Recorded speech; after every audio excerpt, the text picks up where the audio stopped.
विश्राम कर ले आर्य पुत्र।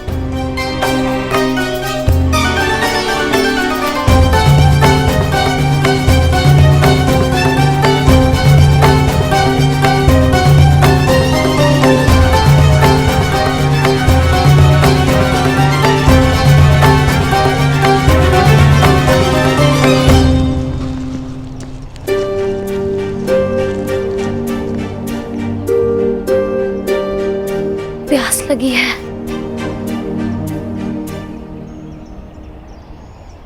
यहाँ तो आसपास जल भी नहीं दिखता।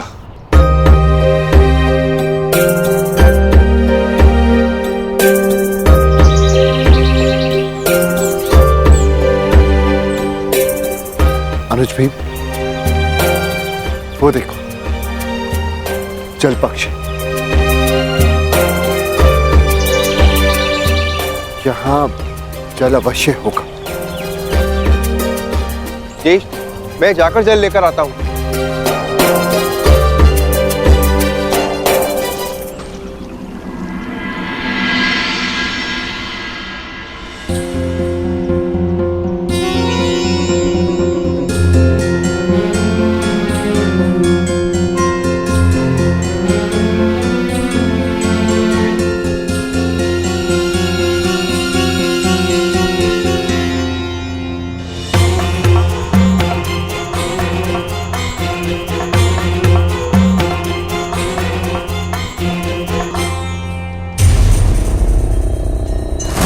रुक जाओ।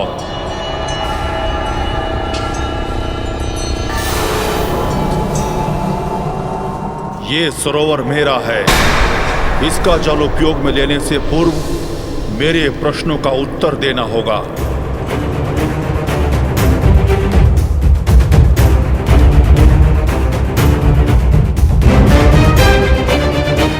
मैं नहीं जानता कि तुम कौन हो, परंतु तुम इतना जान लो, मैं पांडुपुत्र नकुल हूं, कुरुवंशज, महाबली भीम, धनुर्धारी अर्जुन का अनुज। मुझे तुमसे कोई भय नहीं है। ये वीर भोग्य वसुंधरा है। मुझ में बल है और मैं जल लूंगा।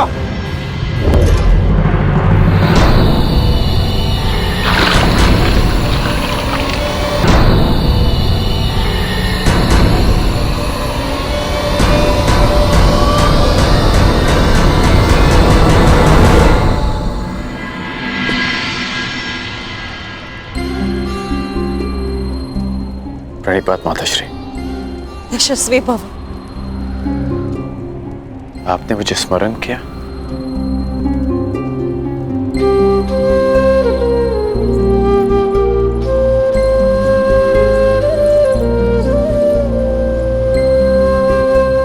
सुना मैंने, कल क्या हुआ, किस प्रकार तुमने मेरे पुत्रों को फिर वनवास जाने से रोका। धन्यवाद करना था तुम्हारा, परंतु मन में एक प्रश्न है जिनका तुम दमन करना चाहते थे।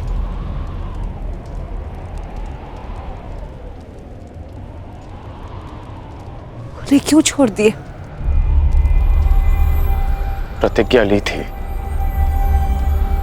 कि युद्ध में आपके पुत्रों को पराजित करूंगा, इसलिए जाने दिया। अर्थात वो युद्ध में अवश्य पराजित होंगे।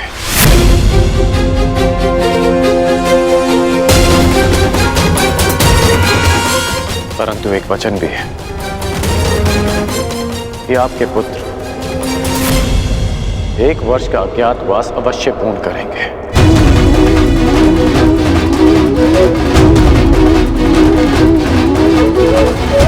आज्ञा दीजिए माताश्री।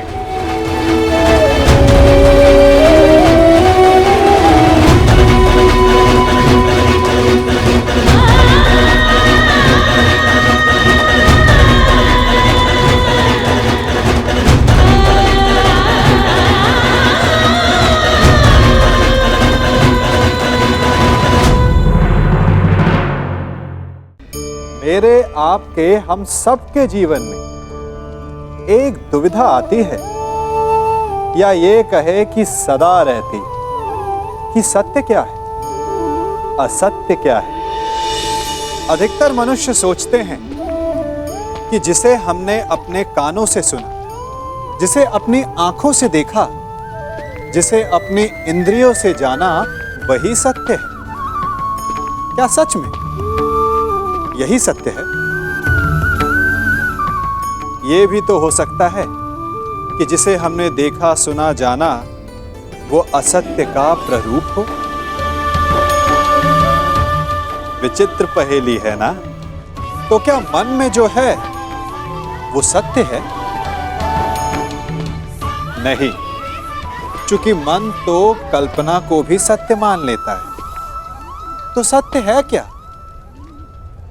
सोचिए, सत्य वो नहीं जिसमें हमारा हानि लाभ छिपा हो। सत्य वो नहीं जिसे तोड़ा मरोड़ा जा सके। सत्य वो है जिसमें जीव मात्र का कल्याण छिपा हो। सत्य वो है जिसमें कटाक्ष ना हो, प्रेम हो। सत्य वो है जिसमें स्वागत हो।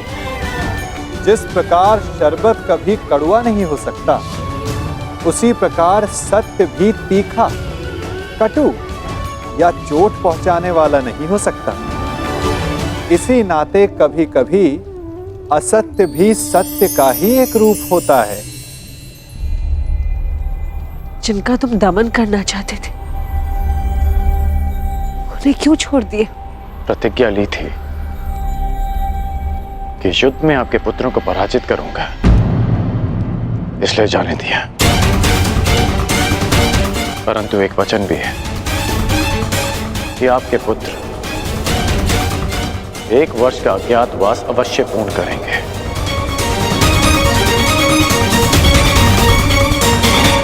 आज्ञा दीजिए माताश्री।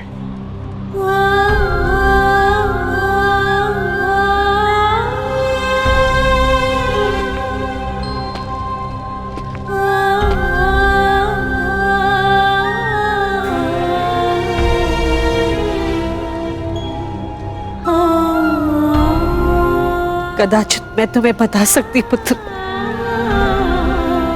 कि तुम सबसे ज्येष्ठ कौन थे हो। हे भगवान, एक वरदान को क्यों मेरे लिए अभिशाप बना डाला तूने?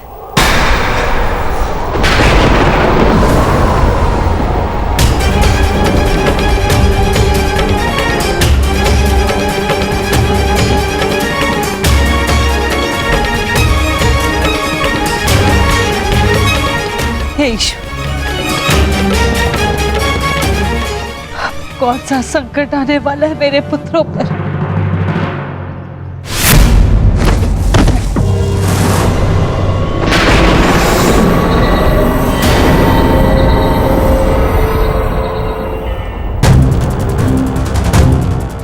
इतना विलंब हो गया है।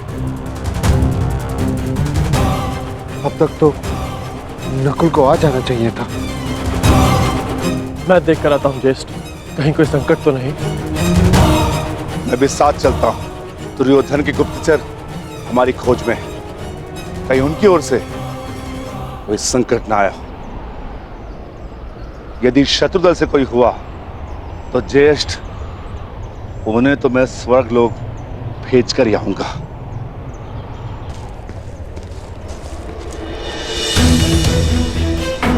नकुल! नकुल! नकुल! नकुल! भ्राता भीम! नकुल! नकुल! नकुल! नकुल! नकुल! नकुल! उठ जा। नकुल! देखिए ना भ्राता भीम, क्या हुआ है नकुल को? ये कुछ बोल क्यों नहीं रहा? नकुल! नकुल उठ जा। नकुल!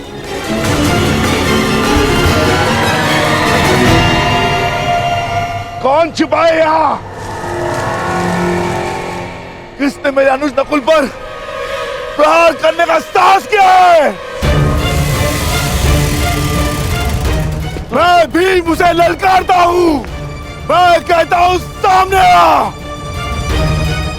आज तुम्हारा नाश तो निश्चित है। नकुल,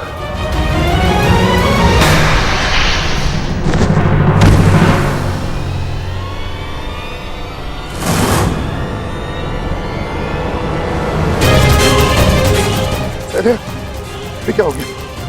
सदे उठो। नकुल, सदे उठो।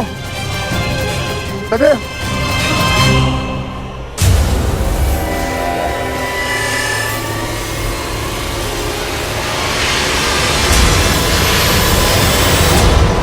दादा भीम!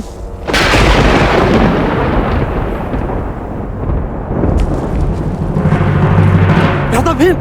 दादा भीम! सहदेव! सहदेव! नकुल! नकुल!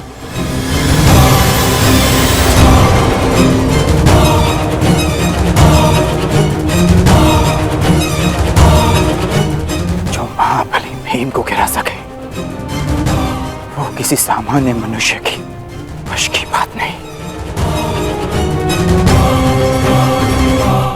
तुम अवश्य कोई मायावी हो, तुम जो भी हो, यक्ष, किन्नर, गंधर्व, मायावी, पिशाच, प्रेत, मेरे समक्ष प्रस्तुत हो और मेरे भाइयों को जीवित करो, अन्यथा अपने प्राण देने के लिए तत्पर हो जाओ।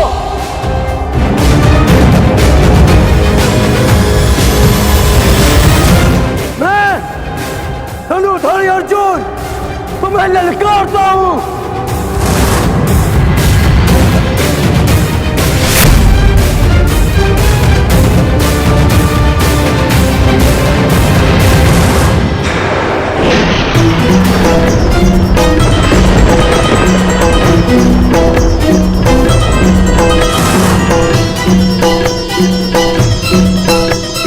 पांचाली, ये भाला तुम्हारी सुरक्षा के लिए। मैं अपने अनुजों को ढूंढने जा रहा हूं। मैं भी साथ चलूंगी आर्या। नहीं पांचाली, संकट पता नहीं कितना बड़ा होगा। ये भाला अपने पास रखो। और हाँ, यदि मैं ना लौटा तो तुम सुरक्षित पांचाल लौट जाना। परंतु पांचाली, ये मेरी आज्ञा है।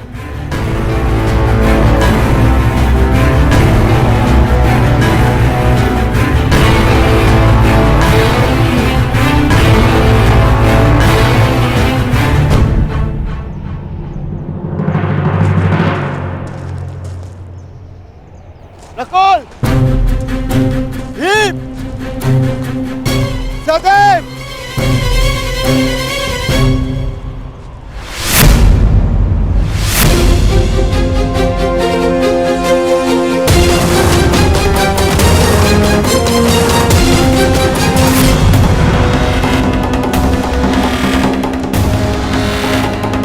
भीम! भीम! उठो भीम! सहदेव! सहदेव! नकुल, आंखें खोलो! अर्जुन! अर्जुन, अपनी आंखें खोलो अर्जुन! उठो मेरे अनुजो! उठो! उठो अनुजो, उठो!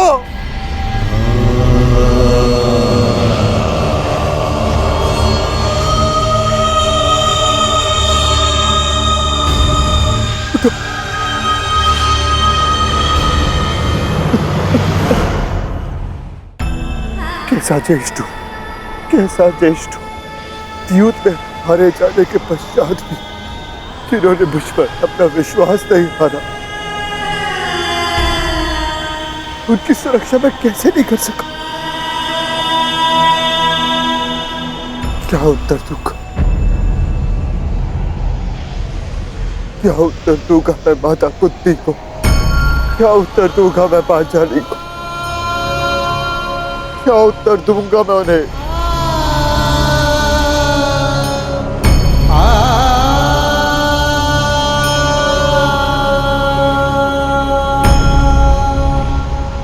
मैं नहीं चाहता कि आप कहो, परंतु मैं ये चाहता कि मेरे अनुजों की हत्या आपका हाथ अवश्य अपदृष्टि अवश्य है, परंतु मैं ये जानता हूँ कि आप मुझे सुन और देख अवश्य सकते हैं। तो आप ये भी सुन लीजिए, ना तो ये युधिष्ठिर अपने अनुजों को अपने साथ लेकर जाएगा या इसी सरोवर के तट पर अपने प्राण दे देगा। कृपा करके बताएं कि आप कौन है? मैंने तुम्हारे भाइयों की हत्या की है और तुम्हारे भाइयों का वध हुआ क्योंकि वो इसी के पात्र थे। उन्होंने मेरी आज्ञा की अवहेलना की थी। मेरे प्रश्नों का उत्तर दिए बिना मेरे सरोवर का जल लिया और युद्ध करने को प्रस्तुत हुए। अब तुम्हारी बारी है युधिष्ठिर। मेरे प्रश्नों का उत्तर दोगे या युद्ध का आह्वान? बिना शत्रु को जाने, बिना उसका मंतव्य पहचाने युद्ध करना धर्म नहीं। इसीलिए समक्ष प्रस्तुत होकर आप मुझे बताएं कि आप कौन हैं?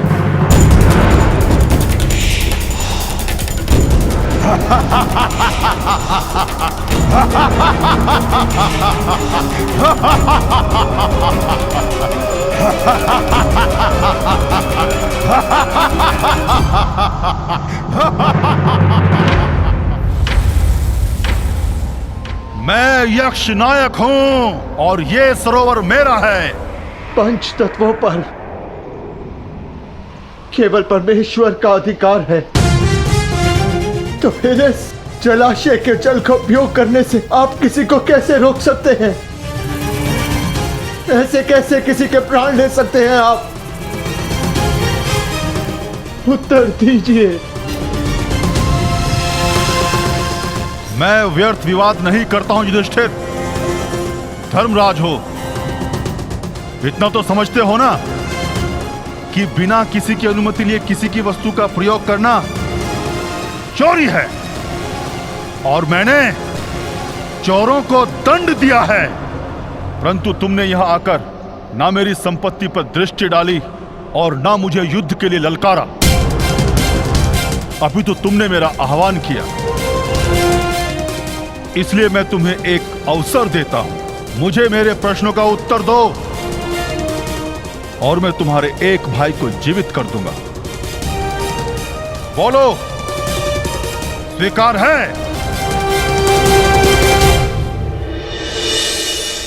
हे प्रभु, मैं नहीं जानती है कैसी लीला है, परंतु इस मां की परीक्षा मत लो। मेरे पुत्रों की रक्षा करो प्रभु, मेरे पुत्रों के। अपने भाइयों के पश्चात मुझे अपने जीवन का कोई मोह नहीं है महोदय।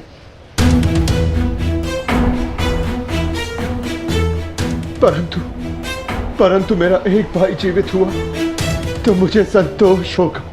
तो ठीक है, मेरा पहला प्रश्न, मनुष्य का सबसे बड़ा धर्म क्या है? मनुष्य का सबसे बड़ा धर्म अपना लक्ष्य पूरा करना है। और उसका लक्ष्य क्या है? अपना कर्तव्य पूरा करना। मनुष्य में कितने वर्ण हैं और प्रत्येक वर्ण का कर्तव्य क्या है? मनुष्य में 4 वर्ण हैं, ब्राह्मण, क्षत्रिय, वैश्य, शूद्र। ब्राह्मणों का कर्तव्य है केवल वेद पाठ करना ही नहीं, बल्कि धर्म को जनमानस में बसाना भी है। क्षत्रिय का कर्तव्य पराक्रम से धर्म की रक्षा करना है। वैश्य का कर्तव्य आर्थिक उन्नति करना है और शूद्र का कर्तव्य सेवा करना। परंतु इन चारों कर्तव्यों से बड़ा भी एक कर्तव्य है, वो है प्रत्येक मनुष्य का हित करना। क्षत्रिय हो, वैश्य हो, या शूद्र हो, यदि वो जनहित नहीं कर सकता तो वो मनुष्य नहीं है। उत्तम युधिष्ठिर,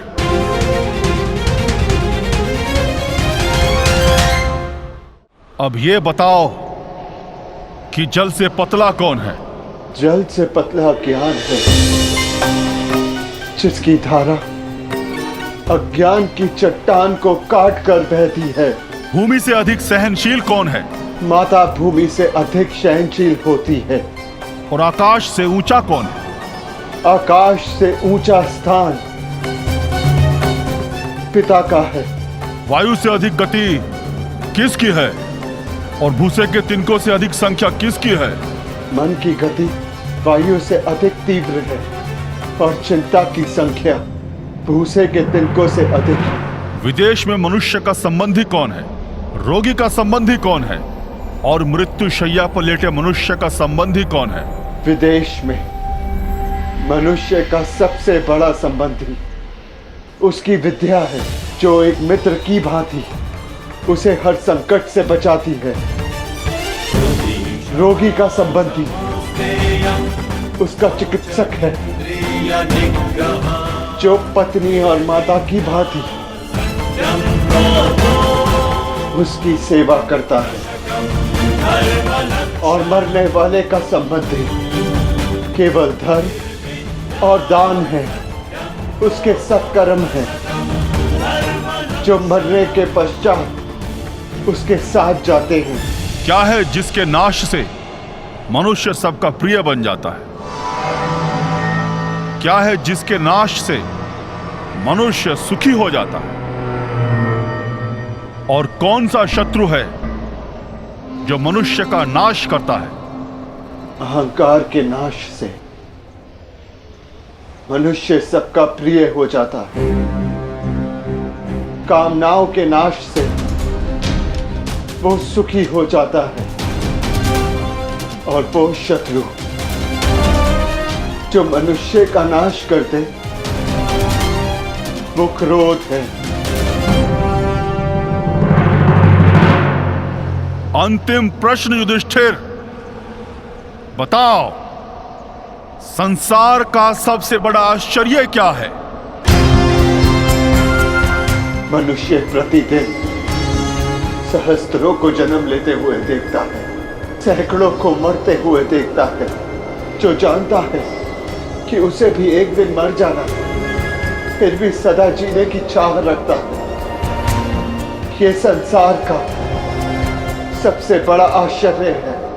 तुमने मुझे संतुष्ट किया युधिष्ठिर, मैं प्रसन्न हुआ। बताओ, तुम्हारे किस भाई को जीवित करूं? भीम को या अर्जुन को? ये दोनों महाबली हैं, तुम्हारी रक्षा कर सकते हैं। मनुष्य की रक्षा ना भीम से हो सकती है, ना अर्जुन से। मनुष्य की रक्षा यदि हो सकती है तो केवल उसके धर्म से। और मेरा धर्म कहता है कि जो मेरे लिए सबसे पहले दांव पर लगा, जिसने मेरी प्यास बुझाने के लिए सबसे पहले अपने प्राण दिए, मेरा वो अनुज नकुल जीवित हो जाए। हमारी दो माएं हैं, एक माता कुंती का पुत्र मैं जीवित हूं और दूसरी माता मादरी का पुत्र नकुल जीवित रहे।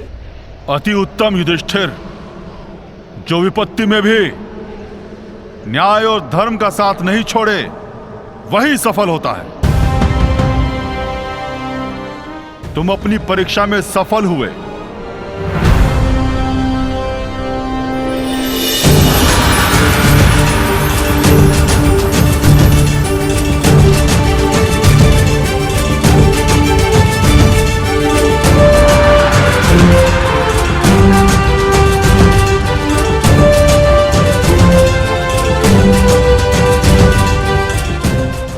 पूरा संसार जीत के मेरे पांचों भाई मेरे साथ हैं। मुझे किसी की कामना नहीं।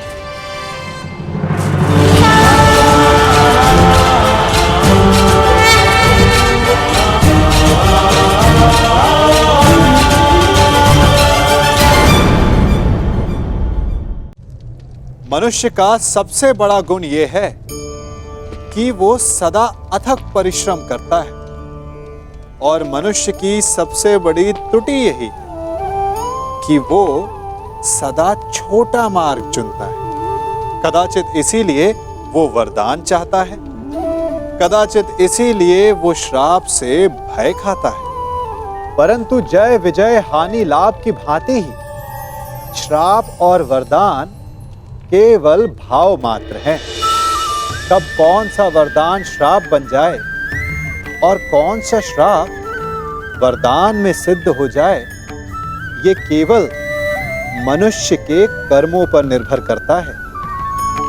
विष पीकर शंकर महादेव हो गए और अमृत पान करके भी राहु केतु असुर ही रहे। तो सब खेल है केवल भाव और कर्मों का। यदि कर्म और लक्ष्य उचित हो तो श्राप को वरदान बनते देर नहीं लगती, और यदि कर्म अनुचित हो तो वरदान भी श्राप बन जाता है।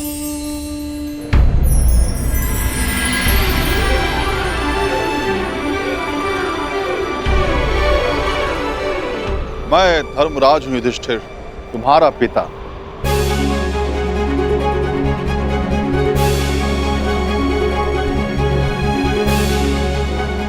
मैं तुम्हारी परीक्षा ले रहा था।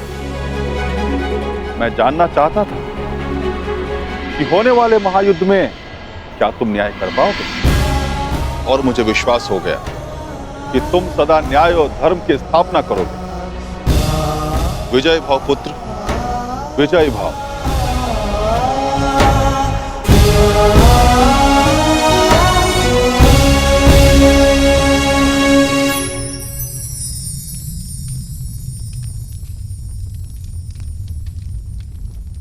मेरे सभी पुत्र अब सुरक्षित हैं। धन्यवाद देव।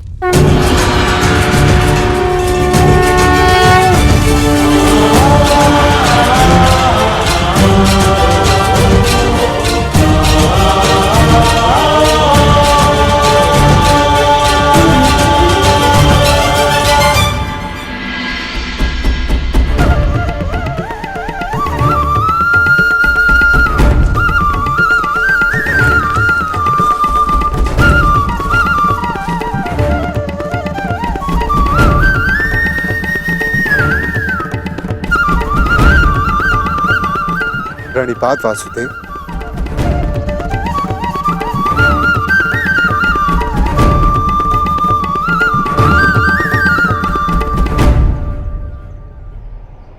आप यहां वासुदेव? हाँ धर्मराज, तुम एक परीक्षा में भले ही सफल हो गए, परंतु मैं यहां अगली परीक्षा के लिए तुम्हें सावधान करने आया हूं। कैसी परीक्षा माधव? अज्ञातवास की परीक्षा अर्जुन, जो सरल नहीं होगी। क्या उसके विषय में कुछ सोचा है? जैसे वनवास कट गया वैसे ही अज्ञातवास भी कट जाएगा माधव। नहीं युधिष्ठिर, मनुष्य को अपनी कठिनाइयों से निकलने के विषय में पहले सोच लेना चाहिए, क्योंकि कठिनाइयों का लाभ उठाने के विषय में उसके शत्रु पहले सोच लेते हैं। असंभव! कैसे हो सकता है ये? पांडव बचकर कैसे निकल गए?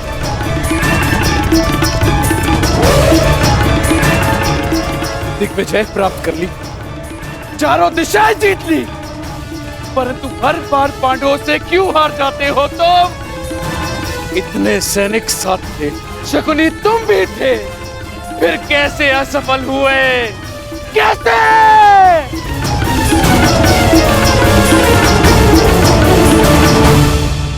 रुष्ट ना होई महाराज, हम असफल नहीं हुए हैं, क्योंकि पांडवों का अज्ञातवास भंग हो चुका है।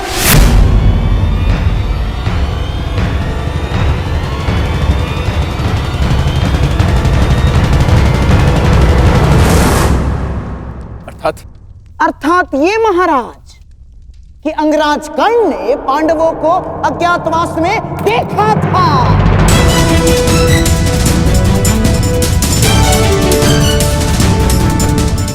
इसीलिए नीति अनुसार पांडवों का अज्ञातवास भंग हो चुका है।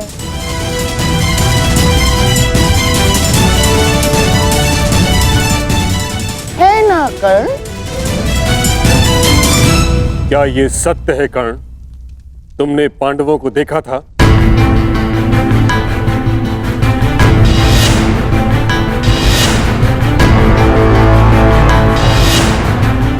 जानता हूं पुत्र, तुमने अवश्य पांडवों को देखा है, परंतु अब समय है कि उनके विरुद्ध एक और अधर्म को होने से रोका जा सके। उत्तर दो कर्ण, क्या तुमने पांडवों को देखा था? जी, देखा था।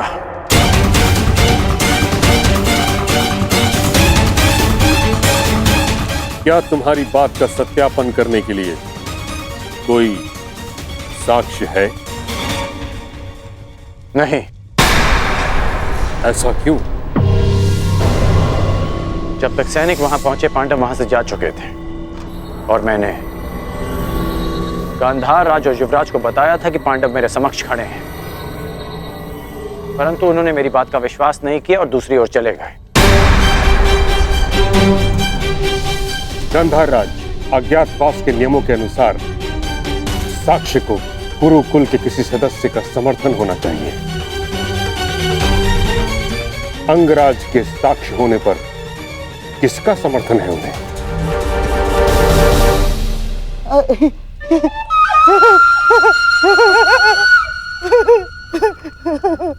अंगराज कर्ण की बात पर कौन अविश्वास कर सकता है महामहिम?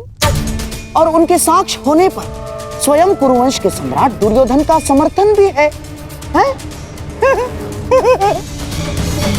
हाँ, मुझे अपने मित्र कर्ण के ऊपर पूर्ण विश्वास है।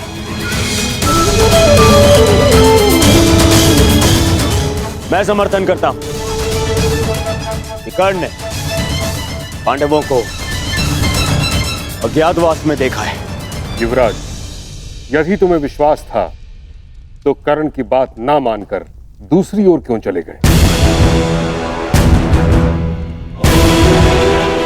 और आप गांधार राज, यदि आपको कर्ण की बातों पर विश्वास था तो आप उसके पास क्यों नहीं गए? इसका अर्थ यह है कि आपको कर्ण पर विश्वास नहीं था, अर्थात अज्ञातवास भंग नहीं हुआ।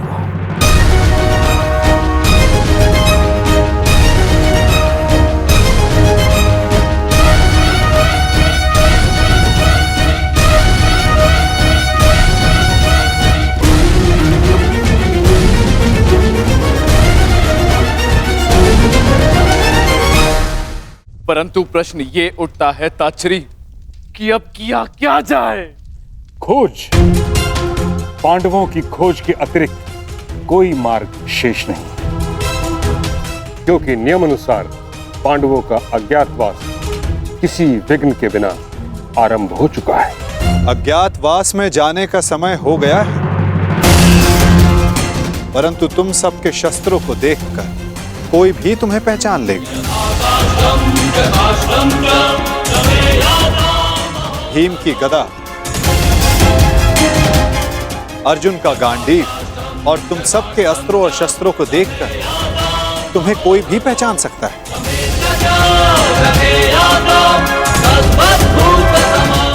इसीलिए जाने से पूर्व इन्हें छिपा देना आवश्यक है। परंतु कहां माधव? यदि किसी ने यह शस्त्र ढूंढ लिए तो? कोई भी स्थान सुरक्षित नहीं है। स्थान सुरक्षित नहीं होता अर्जुन, स्थान सुरक्षित किया जाता है। मैं समझा नहीं माता। अपने अस्त्रों और शस्त्रों को नीचे रखो।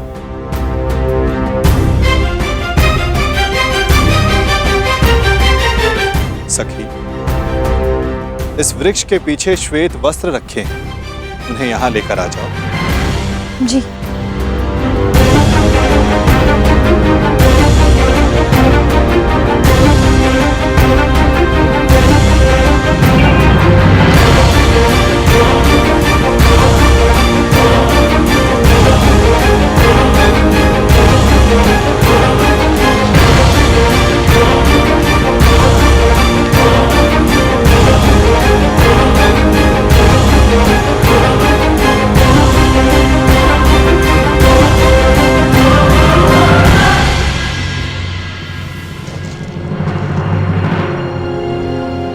अब जो भी इसे देखेगा उसे यह प्रतीत होगा कि ये एक मृत शरीर है। कुछ लोग भय के कारण तो कुछ लोग घृणा के कारण यहां नहीं आएंगे। इस शमी के वृक्ष पर 1 वर्ष तक ये अस्त्र और शस्त्र सुरक्षित रहेंगे। परंतु अब सबसे महत्वपूर्ण प्रश्न ये खड़ा होता है कि अज्ञातवास में जाओगे कहां?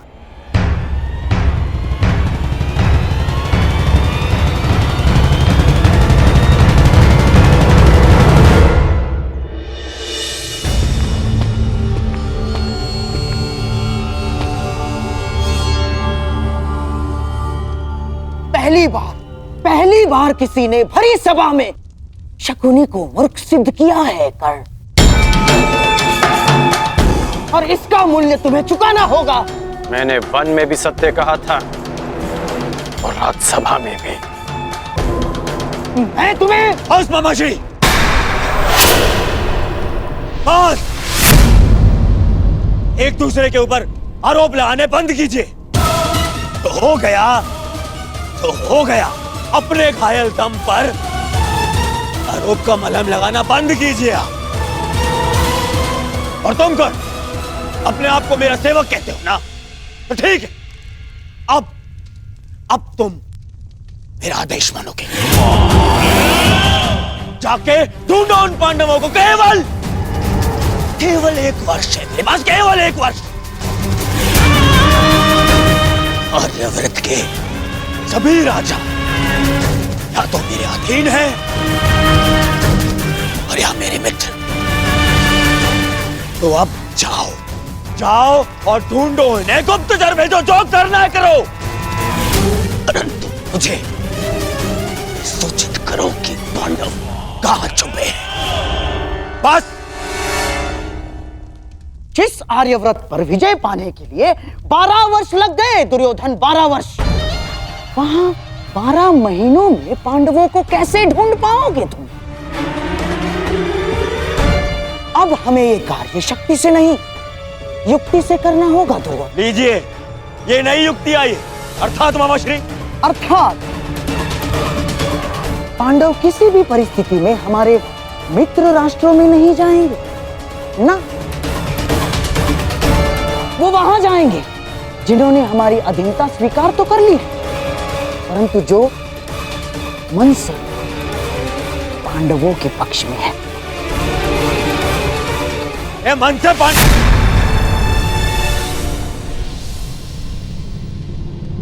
द्वारका। दुर्योधन को लगेगा कि तुम सब द्वारिका में छिपे हो, इसलिए वो अपने गुप्तचर द्वारिका और तुम्हारे मित्र राजाओं के यहां भेजेगा। और यदि वो कहीं असावधान होगा तो केवल उस स्थान पर जहां स्वयं उसके मित्र हैं, क्योंकि मनुष्य अपनी खोई हुई वस्तु कभी अपने ही आंचल में नहीं ढूंढता। मैं समझा नहीं, आपका संकेत क्या है वासुदेव?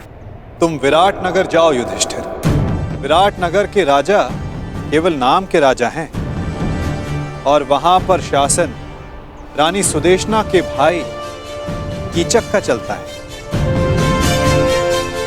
और कीचक दुर्योधन का सबसे परम मित्र है,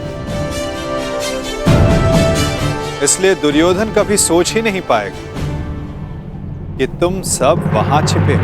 सूर्य भले ही मेघों में छिपा, परंतु उसका तेज बाहर आ ही जाता है। ठीक उसी प्रकार मनुष्य भी प्रकृति से भिन्न व्यवहार नहीं कर सकता दुर्योधन, ना?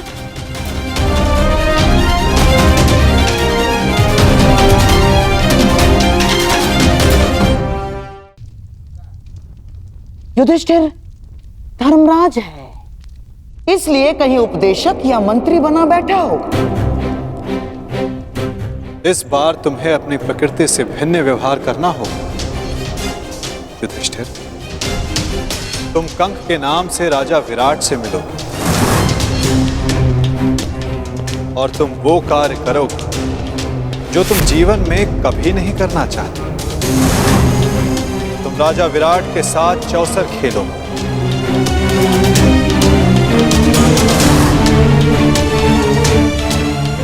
प्रणिपात प्रणिपात महाराज। वृकोदर भीम के पेट की अग्नि बुझती नहीं, इसीलिए वो कहीं मिष्ठान्न के प्रतिष्ठान पर होगा। उसकी भूख स्वयं उसका पता बता दे। तुम्हें अपनी भूख पर नियंत्रण रखना होगा भीम। तुम वल्लभ बनकर विराट की भोजनशाला में काम करोगे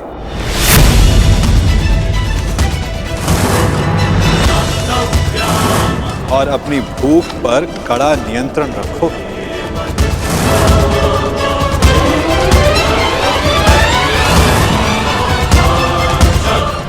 और अर्जुन, उस महाधनुर्धर का पौरुष कहां छिप सकता है ना? वो कहीं होगा सैनिक के वेश में अपना पौरुषत्व दिखाएगा।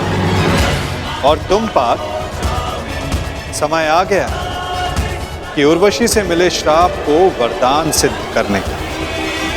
तुम्हें 1 वर्ष के लिए अपने पौरुष को त्यागना होगा। नपुंसक बृहन्नल्ला बनकर तुम राजा विराट की संगीतशाला में कार्य करो।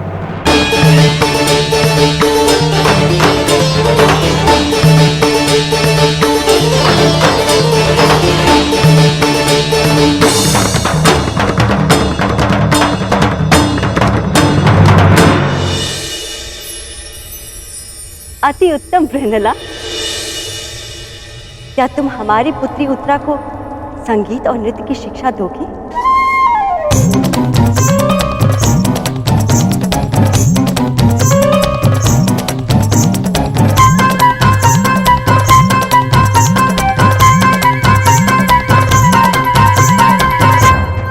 अवश्य महारानी, मैं आपकी अपेक्षाओं पर खरी उतरूंगी।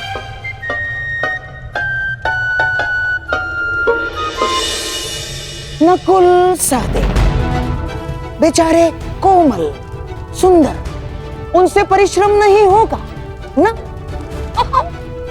इसीलिए किसी राज्य में सभासद बनकर बैठे होंगे। नकुल, सहदेव, तुम ग्रंथिक बनकर और तुम तंतिपाल बनकर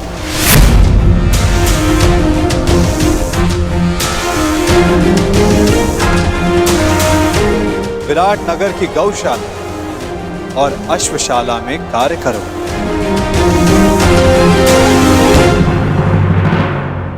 और सबसे अधिक वो पांचाली, उसका तेज, उसकी आंखों की ज्वाला कहां किसी से छिप सकती है दुर्योधन? और तुम सखी, तुम्हें अपना दर्प छिपाने के लिए सबके समक्ष घूंघट में रहना होगा। दासी सैरंधरी बन, जिसके पति गंधर्व तुम रानी सुदेशना की रूप सज्जा का कार्य संभालो।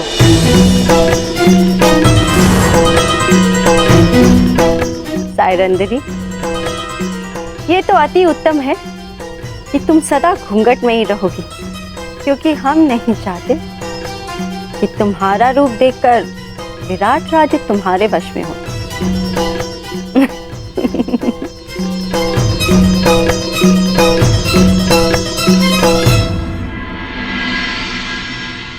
यदि मेरे सिखाए मार्ग पर चलोगे तो पांडवों को ढूंढना कठिन कार्य नहीं होगा।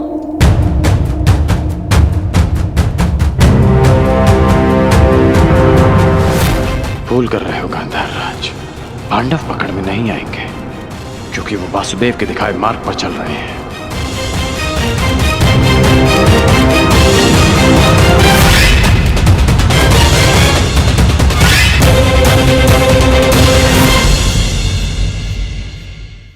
विपरीत परिस्थितियों में मनुष्य को क्या करना चाहिए? एक प्रबुद्ध मनुष्य यही कहेगा कि हमें उसका सामना करना चाहिए, है ना? परंतु इस विषय में मेरा विचार तनिक भिन्न है। परिस्थितियां जब अधिक प्रतिकूल हो और संघर्ष में विजय की नहीं, प्रियजनों के विध्वंस की संभावना हो, तो संघर्ष से थोड़ा पीछे होकर सही समय आने की प्रतीक्षा करनी चाहिए और साथ ही तैयारी भी। जैसे मरुस्थल के पौधे अपने बीजों पर आवरण लगाकर उन्हें सुरक्षित रखते हैं ताकि वर्षा की फुहार आने पर वो फल फूल सके, ठीक उसी प्रकार अज्ञातवासी होना भी उचित है और रण छोड़ देना भी, क्योंकि बिना तैयारी का युद्ध आत्मघाती ही होता है। भंग, कलिंग, कौशल, मगध, छेदी सभी राज्यों से हमारे गुप्तचर रिक्त हाथ लौट रहे हैं। कहीं भी किसी भी राज्य से पांडवों का एक सूत्र हाथ नहीं लग रहा है। क्या पूरे भारतवर्ष में नहीं है वो? इसे कहां अंतर्ध्यान हो गए हैं ये पांडव? युवराज की जय हो। मैं पांडवों की खोज में काशी गया था, पर काशी में भी पांडवों की कोई सूचना नहीं मिली युवराज। तुम्हारा साहस कैसे हुआ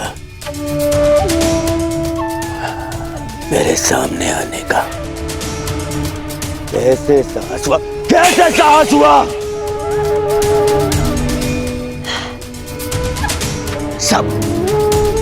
सब मेरी असफलता का संदेश देने क्यों चले आते हैं? क्यों? और तुम्हें तो मैं युवराज, ये गुप्तचर है, केवल अपना कार्य पूर्ण कर रहा है। इससे मैं शांत हो जाइए, शांत हो जाइए। अरे कैसे शांत हो जाऊं? 10 माह बीत चुके हैं, 10 माह बीत चुके हैं अज्ञातवास को। केवल 2 माह शेष हैं, 60 दिन। अब तक उन पांडवों की सूचना नहीं मिली तो आगे क्या मिलेगी? और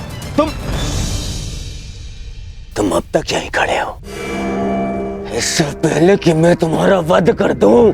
चले जाओ यहां से, जाओ।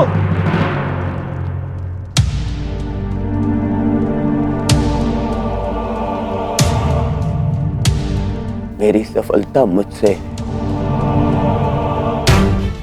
दूर जा रही है।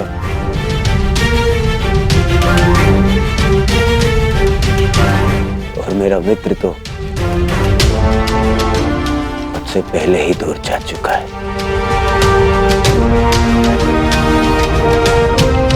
और सब कह रहे हैं कि शांत रहो, शांत हो जाओ, शांत हो जाओ। शांत होने की आवश्यकता है। कैसे?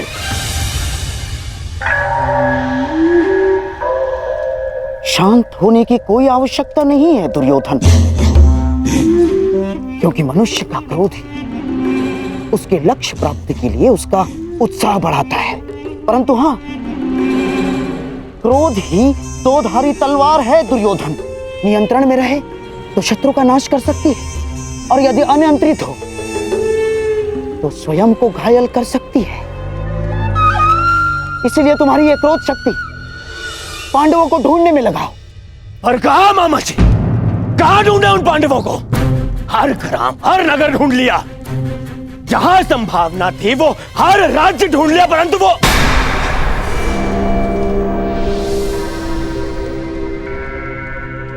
कहीं ऐसा तो नहीं कि हमें जहां ढूंढना चाहिए हमने वहां नहीं ढूंढा। हमारे किसी मित्र राज्य में। हाँ दुर्योधन, हर जगह तो नहीं ढूंढा है हमने पांडवों को।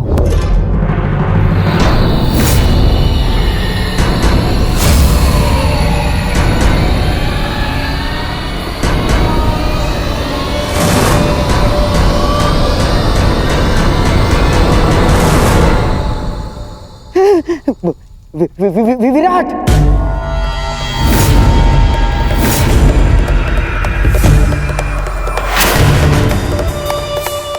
विराट में ढूंढना शेष है। विराट हमारे अधीन है, और विराट का सेनापति कीचक तुम्हारा मित्र। इसीलिए हमने विराट में गुप्तचर भेजे ही नहीं। और अवश्य पांडव यही सोचकर विराट नगर में होंगे कि हम उन्हें वहां ढूंढेंगे ही नहीं।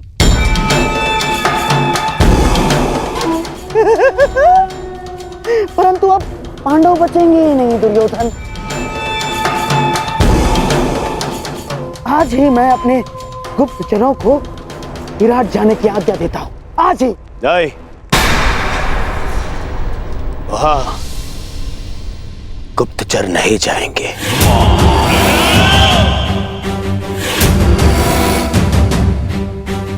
वहां हम स्वयं जाएंगे, और फिर पितामह को बोलने का अवसर भी नहीं मिलेगा, क्योंकि इस बार उन पांडवों का अज्ञातवास टूटने का साक्षी मैं स्वयं रहूंगा।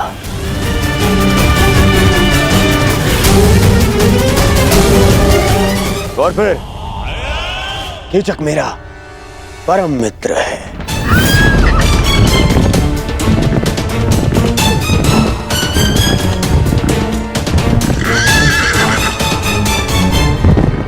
वो अवश्य मेरी सहायता करेगा।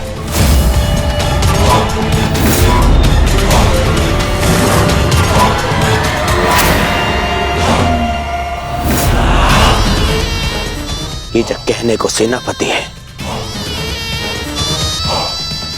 परंतु वास्तविकता में विराट का पूरा नियंत्रण उसी के हाथ में है।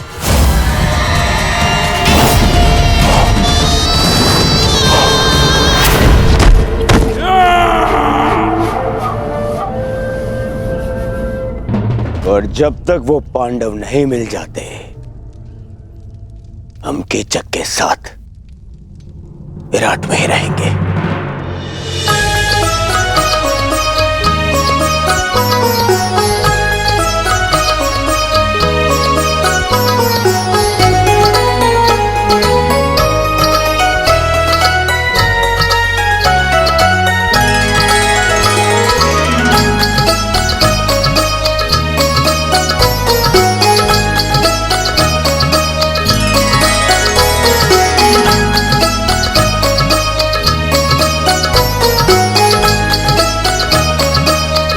नृत्य का अभ्यास हो रहा है भांजी उत्तरा।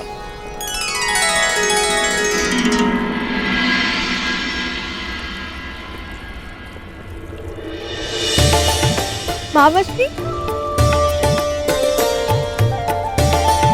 आप मेरे लिए उपहार लाए? अवश्य, अपनी प्रिय भांजी के लिए भला उपहार लाना मैं कैसे भूल सकता हूं।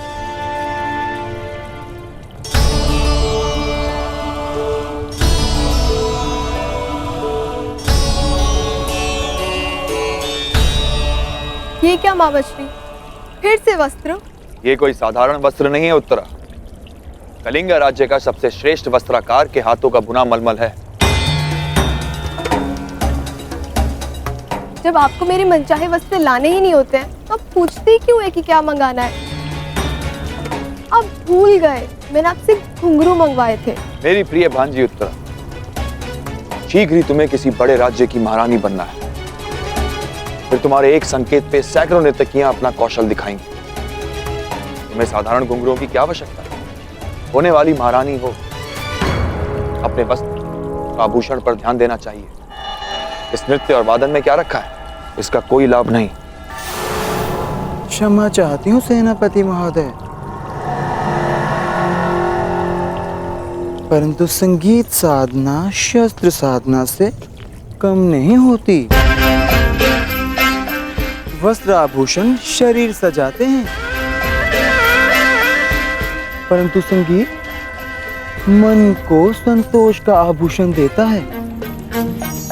शस्त्रों से किसी राज्य को तो जीता जा सकता है, परंतु संगीत मन को जीतने का माध्यम है। यदि तुम उत्तरा की शिक्षिका ना होती ब्रनला, तो मेरे समक्ष मुख खोलने का दंड मृत्यु होता। तुम एक किन्नर हो, तुम्हें क्या भान की राज स्त्रियों का आचरण क्या होना चाहिए और राजपुरुषों का पौरुष क्या मांग रखता है? तुम तो ना पूर्ण पुरुष हो ना पूर्ण स्त्री। जाओ अपनी वीणा संभालो।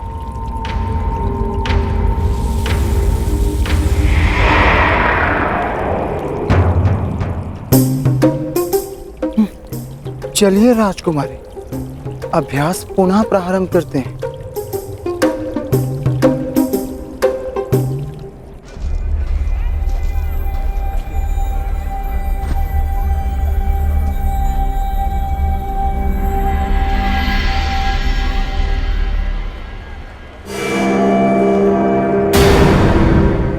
दुर्योधन, कहीं से हमारे यहाँ होने का आह्वान तो नहीं हो गया? हाँ भैया, सुना हस्तिनापुर के युवराज दुर्योधन आए हैं। हाँ, सेनापति कीचक के अभिन्न मित्र हैं और अब तो वे दिग्विजय भी कर चुके हैं। स्वागत है युवराज। आशा है कि पांडव यहाँ नहीं होंगे।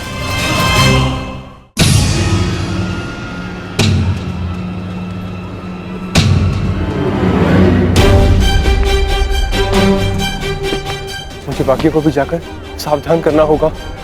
कदाचित दुर्योधन को सूचना मिल चुकी है कि हम यहाँ पर हैं। राजमहल की ओर बढ़ रहे हैं, अर्थात भ्राता युधिष्ठिर संकट में है। सर्वप्रथम मुझे उन्हें जाकर सावधान करना होगा।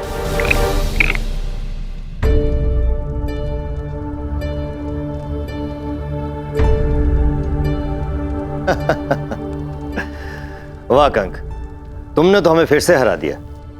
तुम तो द्यूत में बड़े ही प्रवीण हो। इसमें कौन सी बड़ी बात है पिताश्री? द्यूत तो भाग्य का खेल है। नहीं पुत्र उत्तर, कंक केवल द्यूत ही नहीं जानते, कभी इनके साथ समय व्यतीत करोगे तो स्वयं जानोगे। इन्हें नीति और दर्शन का बहुत गहरा ज्ञान है। कंक, कभी कभी राजकुमार उत्तर को भी तनिक ज्ञान दिया करो। मुझे उसकी कोई आवश्यकता नहीं, और वैसे भी राजकुमारों के लिए शस्त्र ज्ञान अधिक होता है, और जो कि मुझे मेरे मामा श्री कीचक भली भांति सिखा रहे हैं। आप जानते हैं कंक महोदय, मेरे मामा श्री युद्ध में अपराजय है।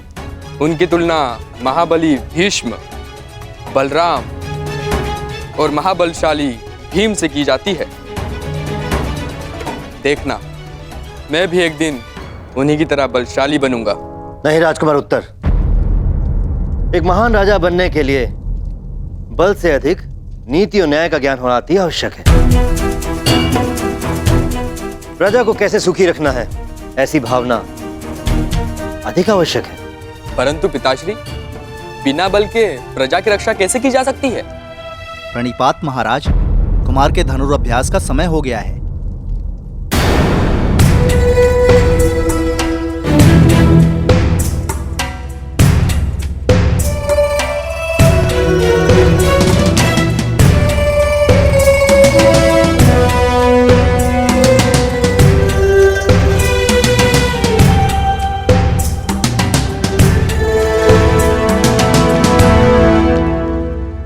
नकुल यहां क्यों आया था? अवश्य कि वो कुछ विशेष बात करना चाहता है। मुझे उत्तर को लेकर बहुत चिंता है कंक।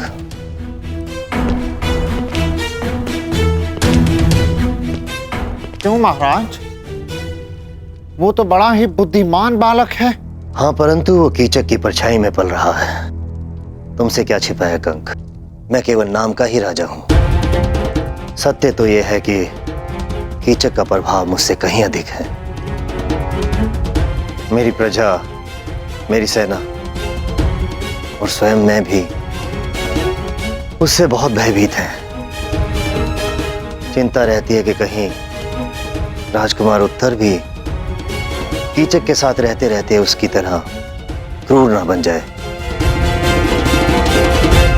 या यूं कहूं कि कीचक उसे राजा बनने ही ना दे। तो अपने पिता होने का कर्तव्य निभाइए महाराज। उत्तर को कीचक से दूर रखें, उसे अच्छी संगति दे महाराज। वही तो करने में समर्थ हूं कंक। मेरा किसी पर कोई नियंत्रण नहीं। मैं केवल राजमुकुट पहनता हूं। वास्तव में राजा की शक्तियों का उपयोग तो कीचक ही करता है। नियंत्रण खोकर सब कुछ हार जाने की पीड़ा क्या होती है, असहाय होने की पीड़ा का अनुभव क्या होता है, वो तुम नहीं समझोगे कंक।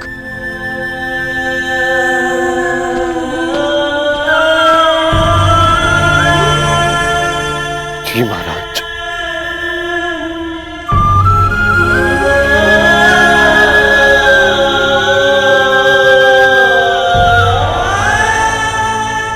क्योंकि मैं आपकी पीड़ा समझ सकता हूं। युद्ध में हारने का, असहाय होकर सब कुछ खो देने का अनुभव है मुझे। सायरंदरी, आज तक कितनी ही सेविकाएं आई हमारे पास, परंतु किसी में भी तुम्हारे जैसा कौशल नहीं। रूप सज्जा हो या केश विन्यास, तुमसे श्रेष्ठ कोई भी नहीं।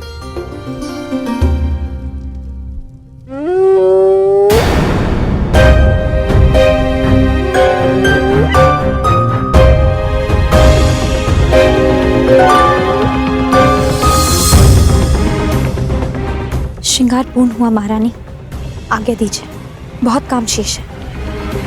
अरे अभी कहाँ? हमें हमारे अन्य आभूषण कौन पहनाएगा? जी।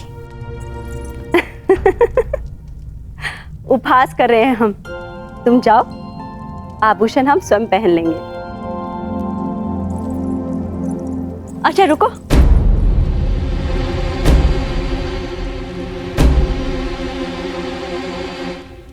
एक बात बताओ। हम कब से तुमसे एक प्रश्न पूछना चाह रहे थे। तुम्हें इतना अच्छा श्रृंगार आता है, तुम स्वयं इतनी रूपवती हो, अपना ध्यान क्यों नहीं रखती? ये देखो कितने सुंदर केश है तुम्हारे, इसे खुला क्यों रखा है?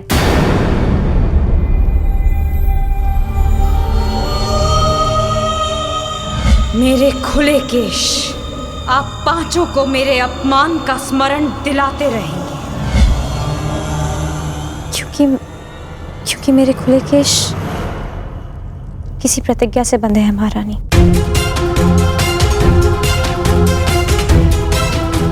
ऐसी कौन सी भीष्म प्रतिज्ञा है कि इतने सुंदर केश बांधे भी ना जा सके? महारानी की जय हो। सेनापति कीचक पधार रहे हैं। कीचक हमारा भाई? वाह, एक और विजय कर आया। हमें शीघ्र ही तैयार होना पड़ेगा। एकांत, मैं तुमसे श्रेष्ठ हूँ? नहीं, मैं हूँ। तुम्हें वीणा बजाने और नृत्य के अतिरिक्त आता ही क्या है? राजकुल के सदस्यों को युद्ध ज्ञान होना अधिक आवश्यक है। हाँ, बड़ा आया योद्धा, तुम्हें ठीक से तलवार पकड़नी तो आती नहीं है।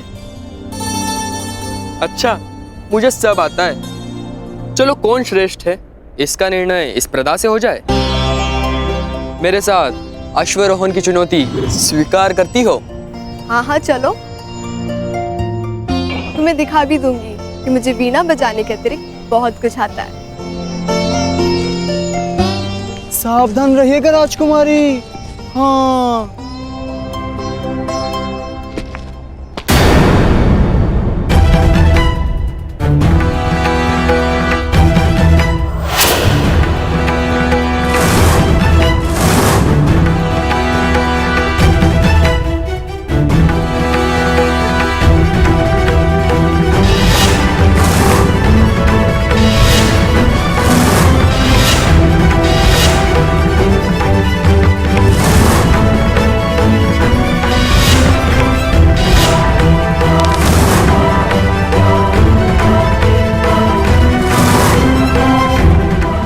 स्त्री कौन है?